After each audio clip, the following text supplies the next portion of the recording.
시험 대단히 어려웠던 것 같아요. 제가 생각할 때는. 왜냐면 우리가,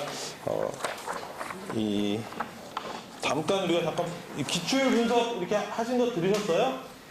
잠깐 기출 분석 하신 거 보면, 되게 불편한데? 기출 분석 하신 거 잠깐 보시면, 페이지 수 이제 8페이지 이렇게 한번 보시면, 8페이지를 보시면, 책마다 좀 차이가 있을 수 있고요. 이거는 이제, 필수 노트, 제가 강의하고 있는 필수 노트의 목차 번호를 이 문제에다 대입해서 기출 분석을 해보면 이번 시험은 연소공학은 2문제 정도 나왔고요. 그리고 건축 방재라고 되어 있지만 화재 안전 기준을 거의 포함되어 있어요. 기계 전기 화재 안전 기준을 빼고 이제 건축 방재에서 한 11문제, 그다음에 위험으로 해서 한 2문제, 산업계 통틀어서 한 2문제 나왔고요. 그다음에 기계가 11문제, 그리고 전기가 6문제, 기계가 10문제, 전기가 6문제 정도 출제가 됐다, 이렇게 보여주시면 됩니다. 그래서 쭉 보면 기존에 우리 기출문제에서 한 18문제 정도 출제가 됐고요. 기출문제가 18문제 나왔고 신규 문제가 13개, 그다음에 법규 문제가 한 14개 정도 출제가 됐다, 이렇게 보여집니다. 그래서 법규는 예전보다는 법규의 양이 늘어났어요. 예전에는 평균 11문제 정도 출제가 됐는데 지금은 한 15개에서 14개, 평균으로 따지면, 작년과 평균 따지면 한 15, 6문제 정도 법규가 나왔습니다. 그러니까 앞으로도 법규가 조금 더 나올 가능성이 있겠죠. 그렇죠. 그리고 쭉 보면 이번에는 이제 연소공학이 조금 덜 나왔고, 그 다음에 산업계도 조금 덜 나왔으니까 연소공학 쪽은 조금 앞으로 좀 더 비중이 늘어날 확률이 있겠구나, 이렇게 봐주시면 되겠죠. 연소공학은 화제의 기본이기 때문에. 그래서 지문을 보니까 전체적으로 쉽지는 않았던 것 같아요.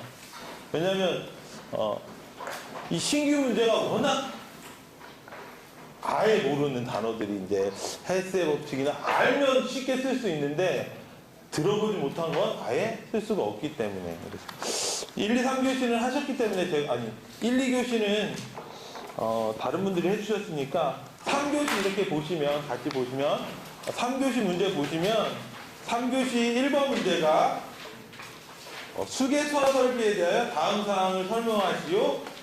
고가수조 방식, 압력수조 방식, 펌프 방식, 가압수조 방식. 우리가 암기를 펌고 압가 이렇게 해서 암기를 하죠. 암기를 하기 때문에 잘 쓰셨을 거라고 생각하는데, 고가수조와 옥상수조의 차이점. 예, 그렇죠? 고가수조는 뭐예요? 고가수조는 가압송수 장치의 하나예요. 또 가압송수 장치로서 주소와 사용되는 수원을 저장하고 그것들을 가압송수한테 사용하는 거고, 옥상수조는 페이세이프의 보조 수원의 개념을 갖고 있다는 거예요. 그렇죠? 그렇다면은 소방에서는 뭐가 중요하다? 페이세이프가 대단히 중요하다. 그래서 결론을 이렇게 옥상수조를 이렇게 차이점을 쓰고 나시면서 그 결론에 대해서 그런 내용들 좀 더 덧붙여 주시면 모든 답안은 똑같아요. 우리 그 1교시 문제 보면은 이제 원전의 심층 방어에 대해서 쓰시오 뭐 이런 내용들 있잖아요. 그렇죠? 그 심층 방어는 뭐예요? 심층 방어는 이제 뭐 제가 설명하는 거랑 차이가 있을 수도 있지만, 심층 방어 중에는 이제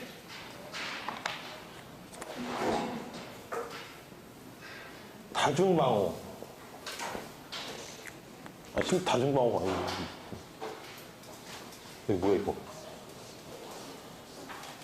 찍고 있는데 이런 게 써 있으면 안 되는데요.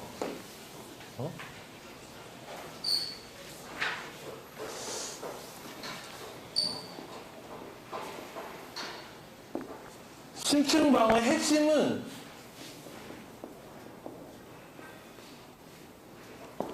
페이세이프예요. 페이세이프에서 다양화, 다중화예요. 같은 걸로 두 개 하는 게 다중화. 다른 걸로 두 개 하는 게 다양화입니다. 다양화. 그래서 결국에는 우리가 옥상 수조는 어디로 가고 있다는 거예요? 페이세이프의 개념으로 가고 있다는 거예요. 그러면 소방시설에는 어떤 것들을 강조해야 할 수밖에 없냐? 페이세이프, 다양화, 다중화. 강조해야 된다는 거예요. 그러면 우리 소방 시스템에 다중화나 다양화가 되어 있지 않은 게 뭐예요? 공동주택. 양방 피난로가 안 돼 있으니까 어떻게 해결을 해보려고 하니까 어떻게 되는 거예요? 계속 인명피해가 증가하고 있다는 거예요. 그렇죠? 경보 시스템이 다양화가 되어 있지 않으니까 시스템이 마비된다는 거예요. 저 옥상 수원을 우리가 이중화했다고 하면, 그렇죠? 그러면 뭘 이중화해야 된다는 거예요? 소방 시스템 전체를 이중화할 필요가 있다는 거예요. 수계 시스템이 실패하면 뭘로? 가스계를 이중화하자는 거예요. 다른 걸로 두 개. 그렇죠? 감지기, 연기 감지기가 비화재보가 많으니까 또 뭐 불꽃 감지기 같이 해서 다양화하자. 수신기 똑같은 거 두 개 놓자. 뭐 이런 내용들의 답안을 쓰시는 것도 신뢰도의 관점에서 써주시면 좋은 답안이 되지 않았을까 이런 생각들을 해봅니다. 그래서 충분히 답안을 작성하실 수 있는 정도의 답안이 아니었나 이렇게 생각이 들어요. 1교시 1번 문제가 3교시 1번 문제는 3교시 2번 문제는 플랜트 기기에서 반응 폭주의 원인에 대해서 설명하시오. 아마 저뿐만이 아니라 뭐 반응 폭주 중요하다고 말씀드렸던 분들이 많으실 거고 저희 반에서는 반응 폭주를 꼭 예상 문제니까 준비해 놓으시라고 그랬어요. 왜? 반응이 폭주를 한다는 얘기는 뭐예요? 반응이 결국 제어와 균형이 깨지기 때문에 정상적으로 반응을 하지 못하고 어떻게 되는 거예요? 반응 속도가 급격히 빨라진다는 거예요. 요즘에 그 반응 속도가 급격히 빨라지는 게 뭐가 있어요?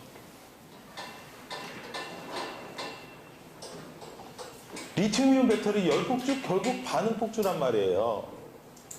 그래서 계속 우리가 열폭주에 꽂혀 있기 때문에 이제 어디로 간다는 거예요? 한 번 정도는 환기시켜주겠죠. 반응 폭주.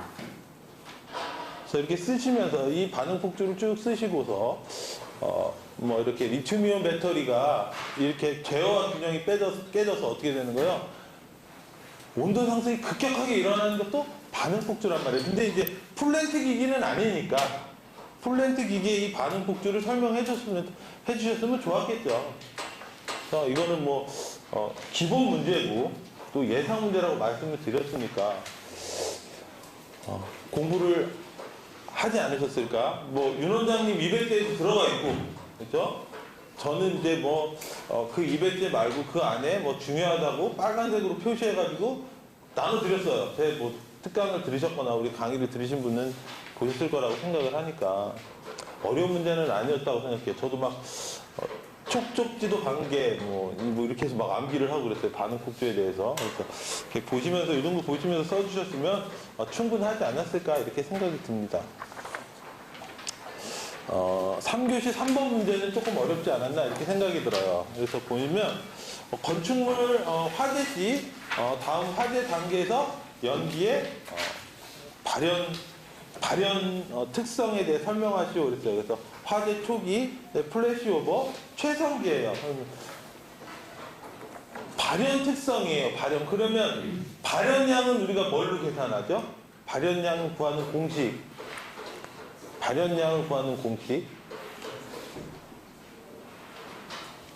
K 아파트 기억하시죠? K 아파트. 발현량 K는 이렇게 되잖아요.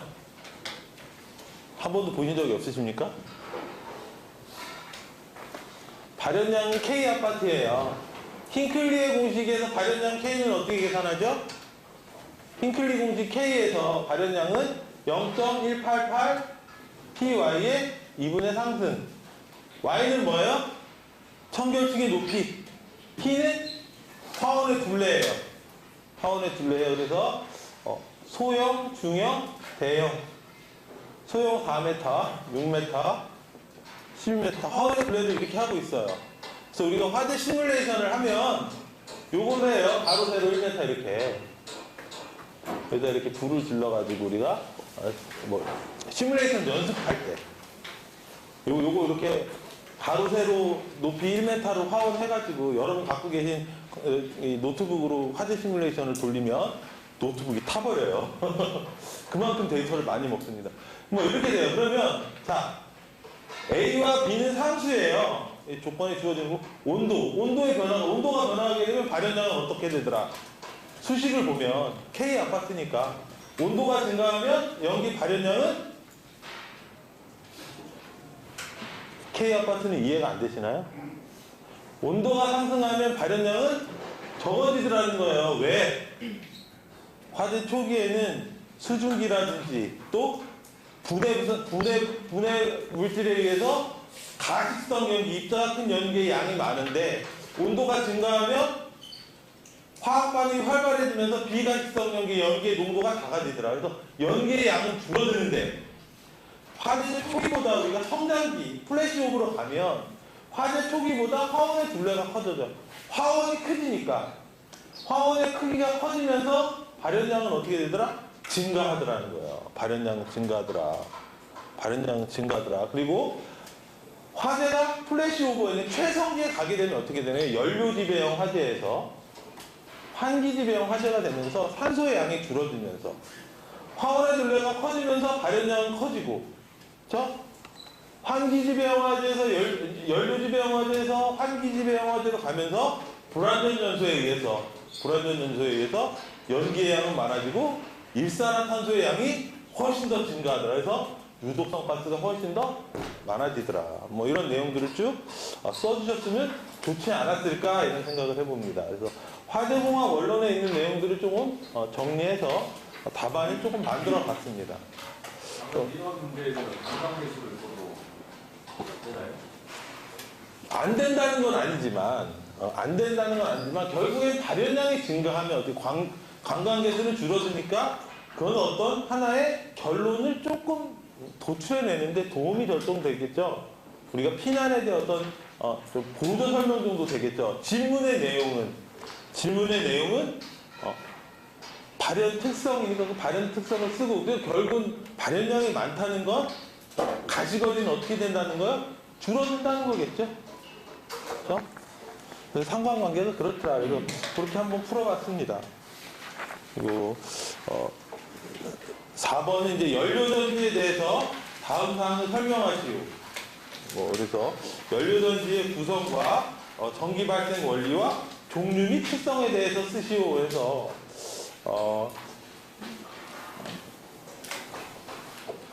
GWP나 ODP가 더 출제되지 않아야 하나 이런 생각이 들어요. 지구 온난화가 워낙 심각하기 때문에 그래서 지금 이제 연료전지에 대해서 이제 출제가 되는데 옛날 문제이기는 한데요. 그래서 전 중요하다고 말씀을 드렸었어. 뭐 전기 대단 장치, 연료 장치. 왜냐면 화석 연료를 대체할 수 있는 방법을 찾아내야 되니까요. 그래서 그런 이제 발생하는 이제 대표적인 것들이 이제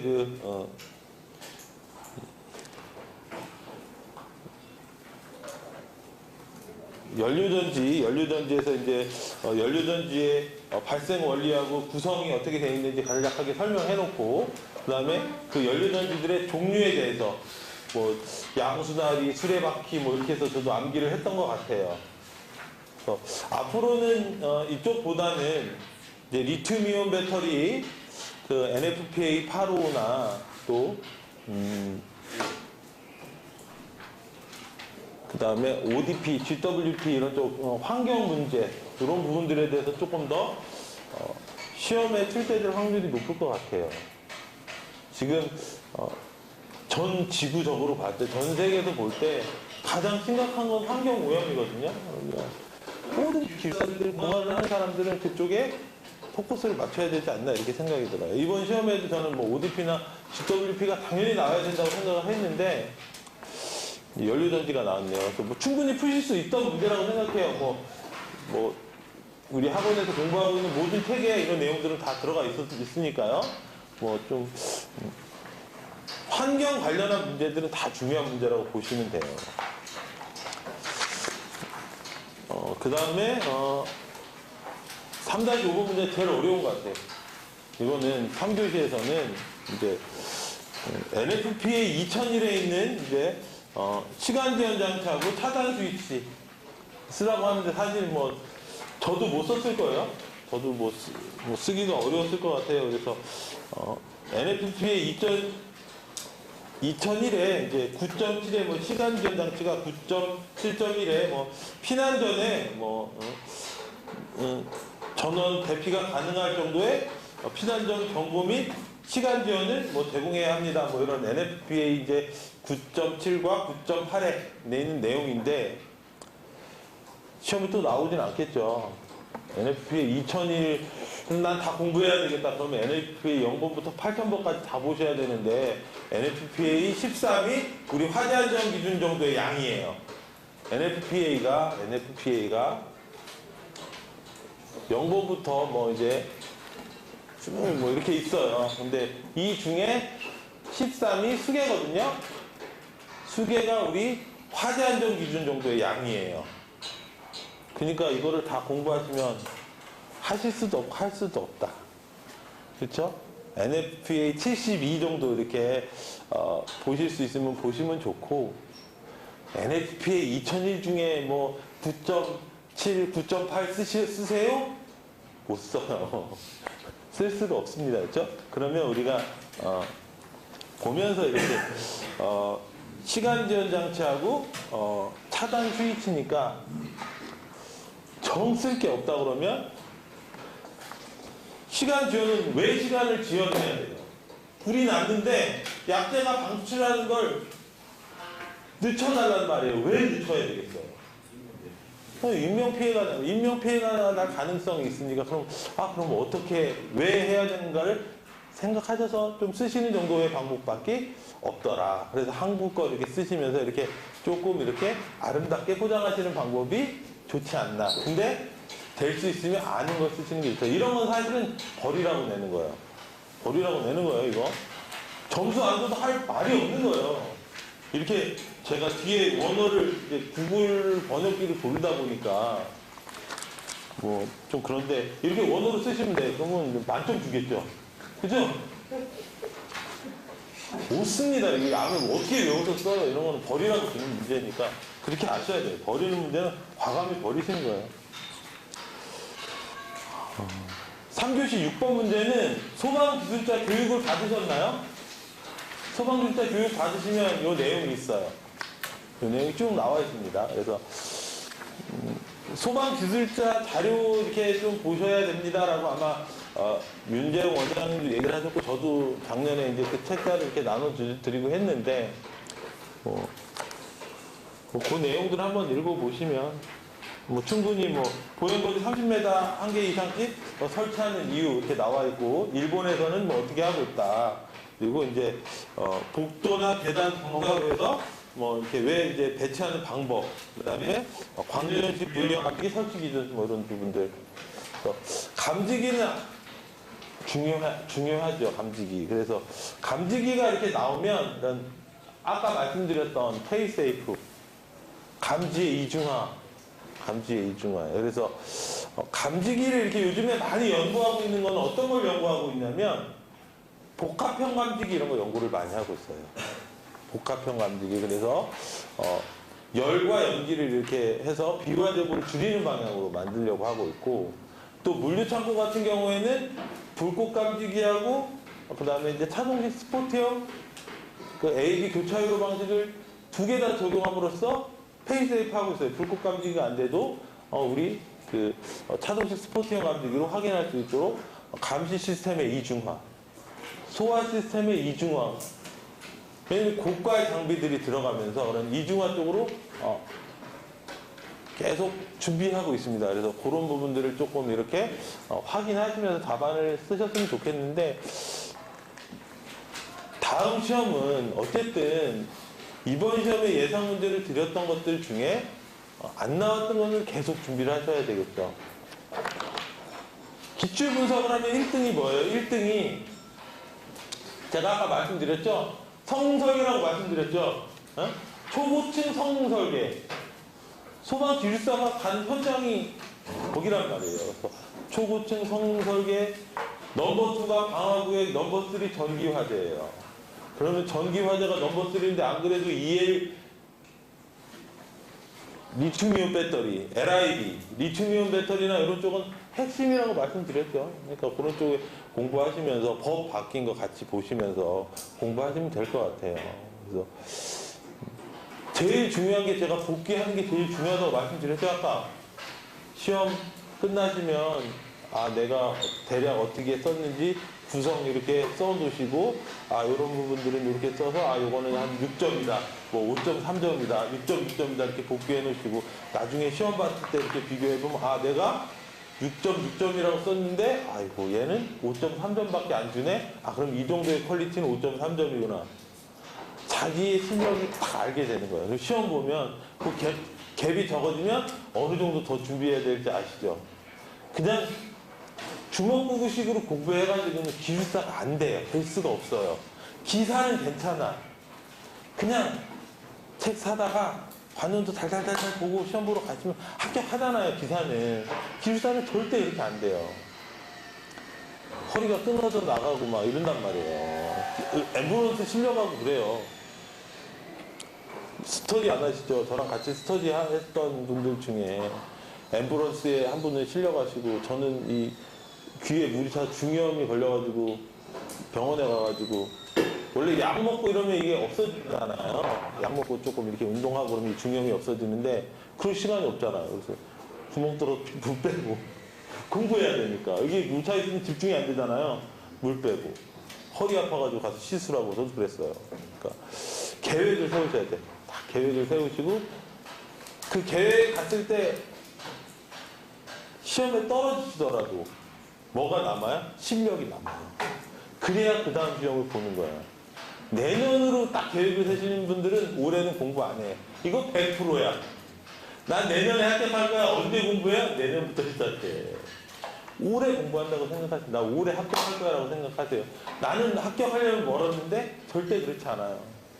제가 공부할 때 저보다 실력 좋은 분들이 정말 많았거든요. 제가 먼저 합격했어요. 그런 거 중요한 게 계획이. 다음 시험을 목표로 하셔서 합격하시는 방향으로 열심히 하셔가지고 합격하셨으면 좋겠습니다.